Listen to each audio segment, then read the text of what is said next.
feel me? Let me hear you say this is what it is. Glass up in the air, cheers. It's only one life to live, so I'ma live it how I wanna live. नमस्कार दोस्तों, आप सबकी बहुत भारी demand पर आइए ले चलते हैं आपको अयोध्या दर्शन के इस ब्लॉग में। अयोध्या सरयू के तट पर बसी वह पावन भूमि है जहां हर कण में श्री राम का नाम गूंजता है। ये केवल एक तीर्थ नहीं बल्कि भारत की आत्मा है, जहां आस्था, इतिहास और संस्कृति एक साथ सांस लेते हैं।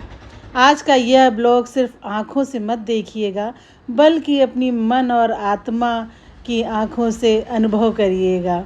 आगे चलते हैं। हम लोगों का स्टे था एक होटल में। पहुंचकर सबसे पहले अपना बैग सब कुछ रख कर थोड़ा सा फिर से, चूँकि दर्शन करने थे तो थोड़ा सा अपने आप को फ्रेशन अप करके और यहाँ का थोड़ा सा रिलैक्सेशन लेके और फिर बाहर का नज़ारा ये देखिए। ये होटल का रूम था जो कि बहुत ही अच्छा था और ये बाहर अयोध्या नगरी दिख रही थी, तो मुझे बड़ा रिलैक्स मिल रहा था कि हम लोग पहुंच गए। कुछ चाय कॉफ़ी करके फिर हम लोग निकल पड़े अपने दर्शन करने के लिए। सरयू तट से आगे बढ़ते हुए हम पहुंचते हैं श्री राम जन्मभूमि, जहां मर्यादा पुरुषोत्तम श्री राम ने अवतार लिया। ये मंदिर केवल संरचना नहीं बल्कि सदियों की आस्था और संघर्ष, विश्वास का प्रतीक है। यहाँ खड़े होकर हर भक्त स्वयं ही झुक जाता है और हृदय से बस एक ही स्वर निकलता है, जय श्री राम। राम जन्मभूमि की क्लिप्स अलाउड नहीं होती, शूटिंग वहाँ अलाउड नहीं है, इसलिए मैं वहाँ की क्लिप्स आपको नहीं दिखा सकती। पर जन्मभूमि के दर्शन के बाद तुरंत ही हम लोग चले जाते हैं श्री रंग महल का दर्शन करने, और उसके बाद रंग महल की दर्शन करने के बाद श्री रामलला सदन ट्रस्ट, जो श्री राघवाचार्य जी द्वारा स्थापित किया गया था और अयोध्या में श्री राम जन्मभूमि मंदिर के पास स्थित है। श्री रामलला सदन देवस्थानम ट्रस्ट एक प्राचीन मंदिर और धर्मशाला है जिसकी स्थापना 1917 में स्वामी जी श्री राघवाचार्य जी ने की थी, जो बाल स्वरूप रामलला की सेवा और मंदिर के जीर्णोद्धार का कार्य करता है।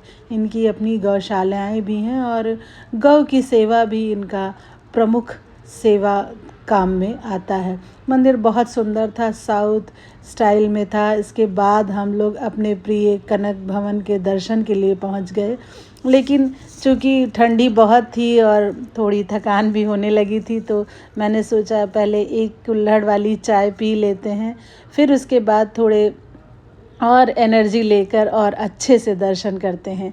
आइए चलते हैं कनक भवन के अंदर, जहां पहुंचते ही आपकी आत्मा एकदम खुशी से नाच उठेगी। इतना सुंदर मंदिर, इतना सुंदर महल माँ सीता का है, जो कि माँ कैकेयी ने उनको मुंह दिखाई में दिया था, ऐसा कहा जाता है। बाद में इसको राजा टीकमगढ़ ओरछा ने जीर्णोद्धार बनाया। और आपको बता दूं कि सेम मंदिर प्रेमाइसिस पूरा ओरछा में भी बना हुआ है, जो कि राजा ओरछा ने ही बनाया था। यहाँ भजन का कार्यक्रम हो रहा था, दर्शन हो रहे थे। और ये है हमारे कनक बिहारी सरकार, जिनकी एक छवि, एक मूर्त, एक छाया, एक चित्र देखने के लिए मन तरस जाता है। बहुत ही ज़्यादा लगाव है मुझे इनसे। घंटों में बैठकर इनको निहारती रहती थी। कभी मैं अयोध्या बहुत जाती थी, बहुत रुकना होता था। ये अवध बिहारी सरकार है, न जाने कितने भजन, न जाने कितने आस्था और उसमें प्रतिरूप देखते देखते इनके दर्शन होते हैं। मैं बहुत ही अपने आप को धन्य मानती हूँ कि मैं कनक बिहारी सरकार, अवध बिहारी सरकार की दर्शन कर पाती हूँ। फिर हम लोग लाल साहब पहुँच गए और यहाँ भजनों के सुनकर ये चमक, ये दमक, मेरी आंखों से आंसू रुक नहीं रहे थे कि ईश्वर वास्तव में जो कुछ भी है, जैसा भी है, वो सब आपकी वजह से है। आपने ही दिया है, आपने ही बनाया है और आपने ही उसकी चमक को बरकरार रखा है। आपके अलावा इस पूरे संसार में कुछ भी नहीं, मैं कुछ भी नहीं, कोई कुछ भी नहीं।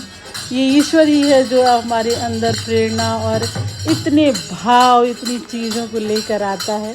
लाल साहब की आरती और भजन सुनकर बहुत मन प्रसन्न हो गया, बहुत ही भाव और ईश्वर के प्रति इतने शरणागत की तरह मन में भाव आ रहे थे कि मैं क्या करूं, मेरे ईश्वर मेरे साथ रहना हमेशा, मैं अब कभी आपको ना भूलूं, मैं सुख दुख में हमेशा आपको याद करूं। फिर हम आ गए थे लता मंगेशकर चौक पे, जो बहुत ही ज़्यादा मशहूर है, और यहाँ पर जगह जगह अलाव जल रहे थे।